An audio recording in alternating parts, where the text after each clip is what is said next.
History often turns on the victories we remember, and the defeats we assume were inevitable. Everyone loves to imagine a world where the German Empire triumphed in 1918, as if Berlin alone carried the fate of the Central Powers. But what if the real pivot of the Great War wasn't Germany at all? What if the empire, everyone dismissed as old, sluggish, and doomed, the patchwork realm of Habsburg crowns, quarreling nationalities, and ancient grudges, had risen from the ashes and reshaped Europe? Today, we step into an alternate world where Austria-Hungary, not Germany, becomes the unexpected titan of World War I, and history as we know it shatters like glass. For some strange reason, people always love asking, what if Germany won World War I? But almost nobody wonders, what if Austria-Hungary won World War I? Move aside, Kaiser. It's time for the true underdogs of the Central Powers to take the spotlight. Welcome to the world of Doppel Austria, where the Habsburgs finally get their redemption arc. Ever since Metternich's diplomatic disasters at the Congress of Vienna, where the empire basically handed over the wealthy Low Countries for almost nothing, the 19th century became a long, painful humiliation reel for the Habsburgs. Prussia shoved them out of German affairs. The Hungarians forced the monarchy to split in half, and Italy, yes, that chaotic, barely glued together Italy, unified while Vienna watched in disbelief. By the late 1800s, the Habsburgs no longer felt like a real great power. Nothing showed their decline more clearly than the 1878 Bosnian campaign. Outnumbering the Ottoman rebels 2-1 with better gear and training, Austria-Hungary should have rolled through Bosnia with ease. But no. They needed more than 2 months to subdue the region, a humiliation that should have screamed, modernize immediately. Instead, Vienna hit snooze on the alarm clock and leaned even harder on German support. Then came 1903. Serbia overthrew the friendly Obrenović dynasty and replaced it with the aggressively anti-Austrian Karađorđević family, instantly turning a loyal Balkan partner into a bitter rival. Worse still, Serbia began openly flirting with terrorist groups throughout Bosnia and Croatia, hoping to stir unrest before Franz Ferdinand's planned reforms could empower the Slavic peoples inside the empire and derail Serbia's dream of a South Slav state. And then, tragically and fatefully, came July 12, 1914. A Serbian nationalist, Gavrilo Princip, assassinated Archduke Franz Ferdinand. Austria-Hungary demanded a real investigation, one that would almost certainly expose Serbia's involvement, but Belgrade refused, crying to Russia for protection. With German backing via the infamous blank check, the Warhawks in Vienna got exactly what they wanted. The Great War began.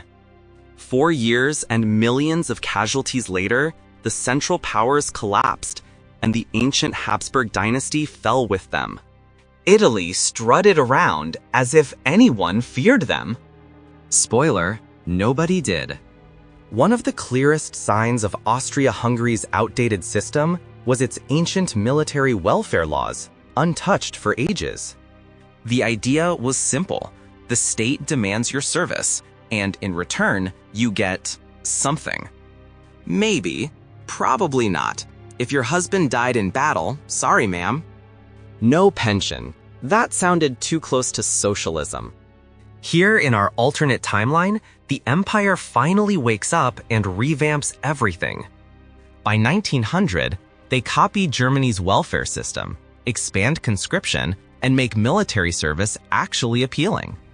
Suddenly, being a Habsburg soldier isn't a fast track to a nameless grave, it's a real career. Historically, as historian Gunther Rothenberg detailed, Austria-Hungary's army was a disaster in 1914. Despite a 40% population boom, the army grew only 12%. Their budget lagged way behind every major power, They spent a fraction of what Russia, Germany, Britain, or France did, and somehow even less than Italy. But not in this timeline. Military spending skyrockets, closing the gap with Germany and Russia. Austria-Hungary already had excellent weapons. The Škoda 305mm howitzers and the Mannlicher rifles were world-class, but the problem was quantity.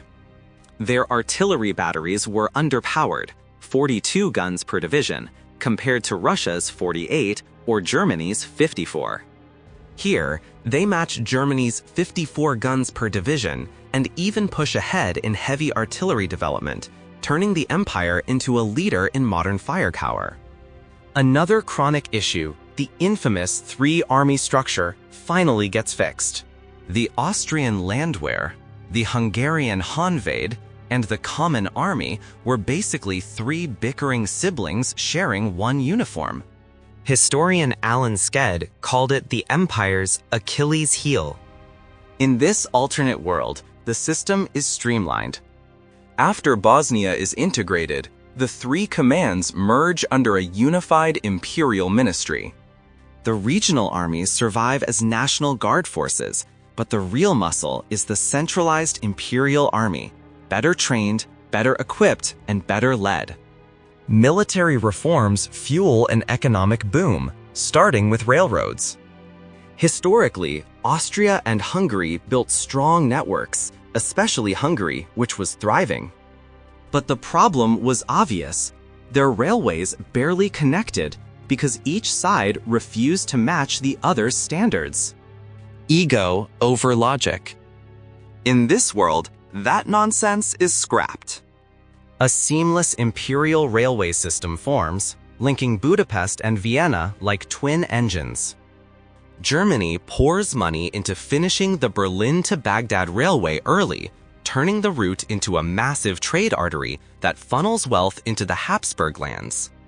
The Austrian half of the empire experiences rapid urban growth. Vienna swells to 2 million people, becoming Europe's fourth largest city, while Bohemia and Moravia transform into industrial hubs. But this also sparks political tension. More cities, more voters, more demands for rights. In Hungary, the same railways ignite national consciousness among non-Magyars, weakening Hungarian dominance and amplifying calls for a third kingdom in the Balkans. What Vienna sees as progress, Budapest sees as a threat, and tension rises. But the real miracle happens in economic policy. Historically, Austria and Hungary had to renegotiate their economic compromise every decade, tariffs, quotas, everything. It was political trench warfare. In this alternate timeline, military unity forces economic unity. A joint economic ministry forms, smoothing out disputes and creating something similar to US state economies, shared markets, no internal tariffs, but some regional autonomy. With money flowing, industry booming, and the army modernized, the Habsburg monarchy becomes a sleek, industrialized powerhouse, a Central European superstate ready for war. In this world, Europe doesn't simply endure Austria-Hungary. Europe prepares to be ruled by it. Empress Elisabeth survives the bizarre assassination attempt that, in real history, struck her down in a freak alignment of bad luck. And in this alternate world, her survival changes everything. Elizabeth, free-spirited, liberal, adored in Hungary more than in Vienna, becomes the one person capable of soothing the storm between Franz Josef's rigid conservatism and Budapest's fiery nationalists. She steps into the role of mediator during the explosive Hungarian constitutional crisis of 1905.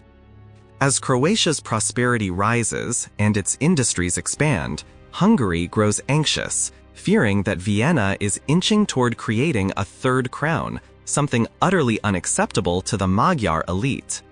So they throw their support behind the Party of Independence, which wins a sweeping majority and plunges the kingdom into chaos. Deputies are thrown out of parliament by soldiers. Rumors spread of imminent imperial intervention. And when Franz Josef appoints General Géza Fehérváry, commander of his personal Hungarian Guard, as prime minister, ignoring the election entirely, the crisis explodes. Hungary declares a political emergency. Franz Josef, in effect, becomes the Senate himself. With Croatian nationalists pushing for autonomy and independence, the Imperial Army marches into Hungary in 1905. But before the tinderbox can blow, Elizabeth intervenes. She bargains hard, calming both sides, pushing Budapest to abandon its most unrealistic demands, like full independence and harsh economic controls, while still preserving Hungarian pride. She champions a reform that shocks everyone, expanding the vote. Instead of the miserable 7% suffrage Hungary had historically, she pushes for a timetable leading toward universal male suffrage, similar to Austria's 1896 law. This means Slovaks, Croats, Romanians, and Poles would finally have a voice, something the nationalist Magyars dreaded. Ironically, the loudest supporters of expanded voting rights are not liberals, but conservative aristocrats from across the empire, men like Edmund Franz Josef von Toff and Casimir Felix Badeni, who hope to broaden their support base by empowering non-German and non-liberal voters. Many liberals hate the reform, since they already enjoy political privilege and see no reason to widen the electorate. With Hungary under full military occupation, Franz Ferdinand aligns with Elizabeth and convinces Franz Josef to push the reform through despite massive protests. Nearly half of Hungary's population, those who were not ethnic Magyars, back the measure, hoping their loyalty will one day be rewarded as well. The Magyar elite sputters in fury, but a full rebellion is impossible. They are outnumbered, outmaneuvered, and politically cornered. With more voices in parliament, minority support flows toward the crown, stabilizing both the economy and the army. Goodbye, Austria-Hungary. Hello, Austria, Hungary, Croatia, the rebalanced Triple Monarchy. Internally, the empire is stronger than it's been in decades. But beyond its borders, trouble brews. Serbia remains hostile, even more so now, desperate to win back the South Slavs who increasingly look to Vienna instead of Belgrade. Franz Ferdinand still meets his tragic end, and when World War I begins, the Habsburgs are ready in a way they never were historically. Serbia and Montenegro crumble almost instantly. The empire unleashes its full strength, Austrian, Hungarian, and Croatian alike, crushing the Serbian armies in the name of the slain heir. What's left of Serbia's forces flee south, only to be ambushed by Albanians who pick off thousands. The Yugoslav dream dies before it ever takes shape. The victory is expected, but the aftermath is not simple. Bulgaria, smelling opportunity, pressures Austria, Hungary, Croatia to surrender Serbian territories. Historian Marvin Fried described how, in reality, Vienna and Sofia nearly shattered their alliance fighting over Serbia. Here, even after annihilating their enemies without Bulgarian help, Austria refuses Sofia's initial demands, despite German insistence. This becomes the first major crack between Vienna and Berlin. The restored Obrenović dynasty is forced to sign the brutal Treaty of Sarajevo. Serbia admits responsibility for Franz Ferdinand's murder and accepts full blame for the conflict. The country becomes a puppet state tied to Austria, Hungary, Croatia through a shared customs union. To prevent future rebellions, the Habsburgs carve Serbia apart. Sanjak is taken from Montenegro and merged into Croatia. Shabac becomes Croatian. Negotin goes to Hungary for colonization. Worst of all, Belgrade, Serbia's capital, is transferred to Croatia, a humiliation etched into national memory. Kosovo is stripped away. Montenegro becomes a full Habsburg protectorate, its coastline taken to safeguard Croatia's naval base at Kodor. Colonization begins immediately. And with it, tragic atrocities committed in the name of security. Albania becomes the empire's next focus. Historian Marvin Fried argued that a stable, unified Albania was crucial for Habsburg influence across the Adriatic. Here, Albania falls under effective Habsburg occupation, especially once Prince Wilhelm returns, granting the empire the vital port of Vlor. This cements Austrian control of the Adriatic and extends their power deep into the eastern Mediterranean.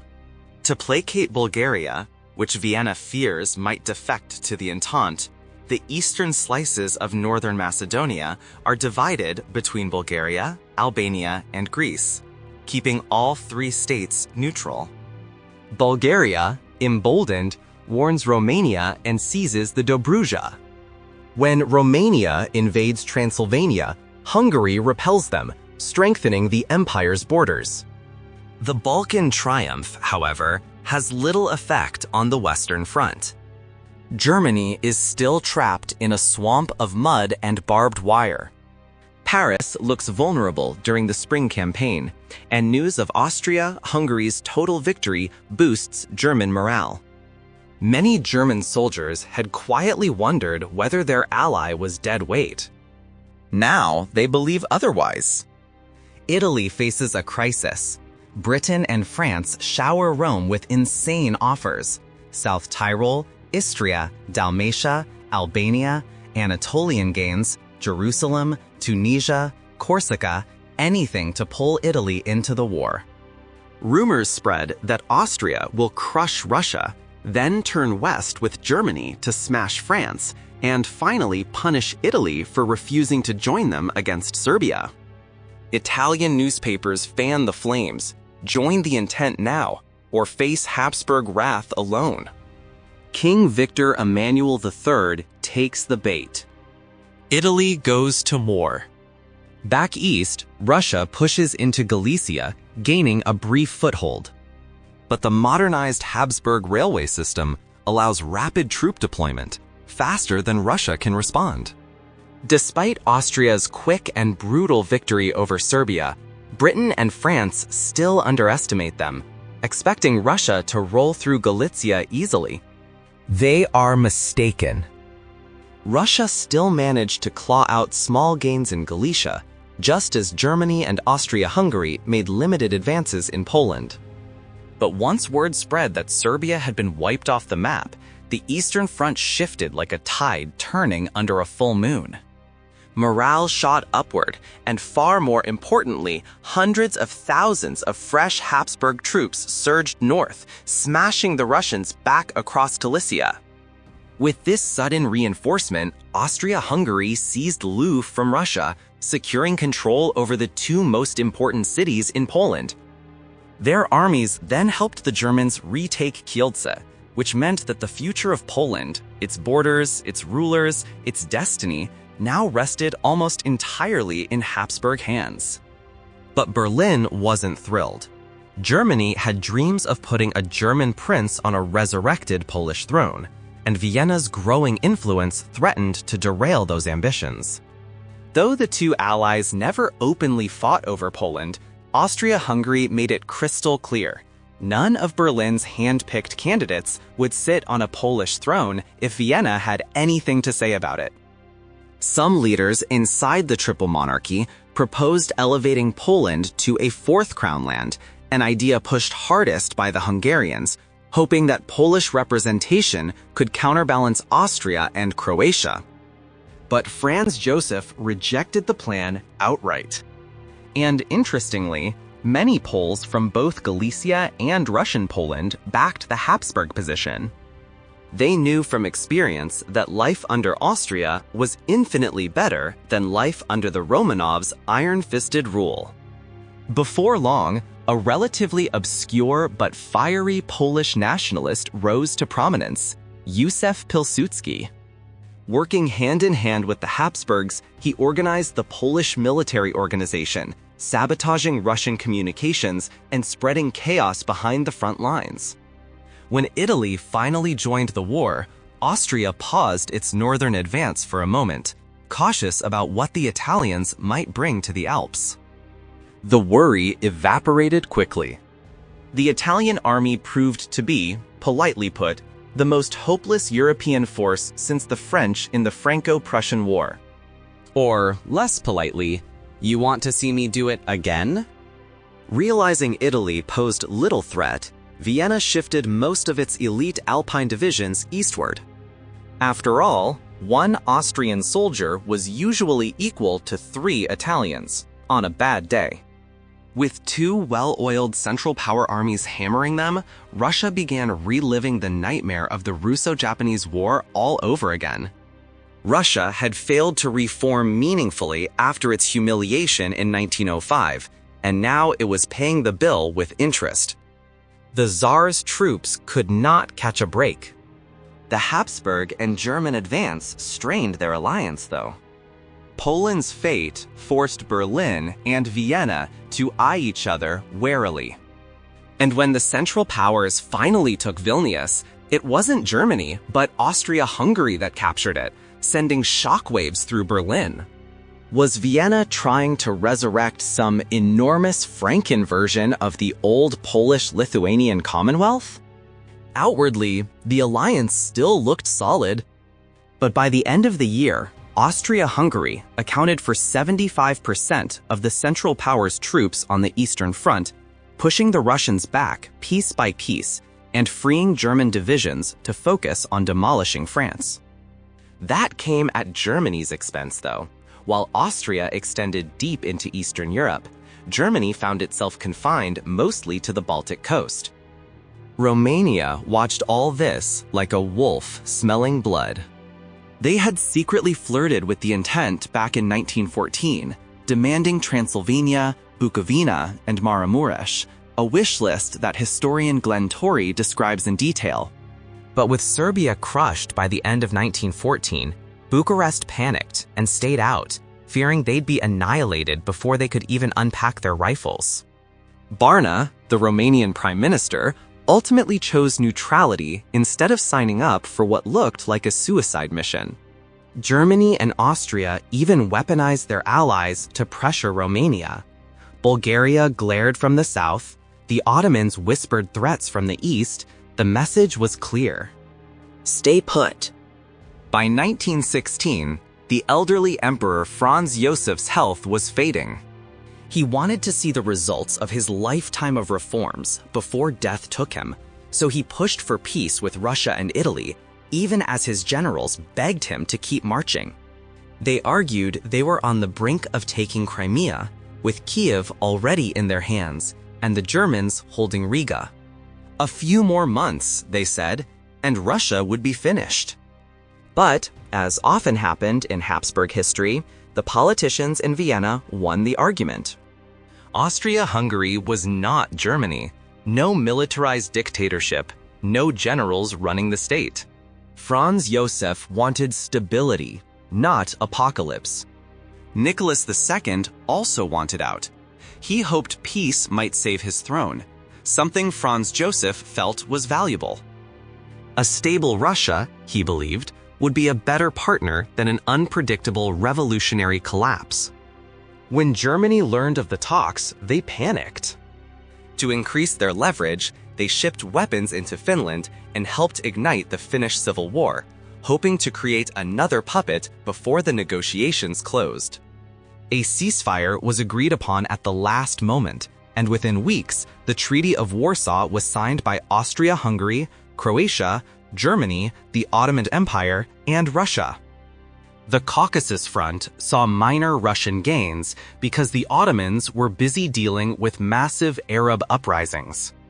To compensate, Russia ceded territory to form an independent Kingdom of Armenia, ruled, conveniently, by Nicholas II himself. Essentially, the Armenian version of Congress Poland.